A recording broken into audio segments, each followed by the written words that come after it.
Hello, today we'll be demonstrating how to maintain your bullet bunker. Although our traps can hold many thousands of rounds before maintenance is needed, we want to show you the correct way how to change out the used medium, safely remove the lead, and replace the front panel. All right, let's get started. The tools that we will need to complete the maintenance are an 8-pound sledgehammer, 9/16 or 3/4 wrench, straight edge scoop shovel, claw hammer or a crowbar, protective gloves, safety glasses, a tarp if you're outdoors, and a respirator made for lead dust. For our larger traps, you will need a 3/4 inch wrench to remove all the bolts on the collar. Remove all of them except for the top two. The top bolts will hold the weight of the collar until it is ready to be removed. Some of the collars can weigh hundreds of pounds, so make sure the weight is properly supported. Over time, the rubber panel may become attached to the collar, so when removing it, just apply some pressure to the front face when you're popping the collar free. Now we're ready to remove the used medium and the lead from the trap.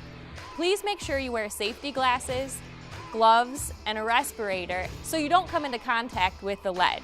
Then rake out the remaining contents. You will notice that 75 to 80% of the rubber will be reusable. After the lead has been removed and the box has been emptied, we can now attach the new front panel. Position the replacement panel on the trap before the collar can be reinstalled. Use the top two bolts to support the weight of the collar.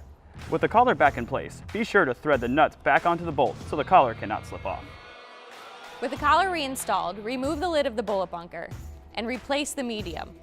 You can add 1/4 in at a time. If the medium is sitting loose in the trap, it will not function properly. Your trap will come with a 50-pound complimentary bag of rubber. This is also available from our website. We sell it in our 50-pound boxes or the 2,000-pound super sacks. At the Bullet Bunker, we offer many different types of models of bullet traps. In the Elite model, the front panel can be replaced without removing the entire collar. You only need to remove 2 bolts to open the collar, making maintenance much easier. With these bolts removed, the collar can swing open freely. Then reinstall the frame with a new replacement panel. It's that easy. Now refill the trap, being sure to pack the medium in tightly so there's no air gaps. Thank you for joining us for this demonstration. Please make sure you dispose of your lead properly. This can be done at your local recycling center or scrap metal yard. And then it's back to safe shooting. Thank you once again from all of us here at the Bullet Bunker.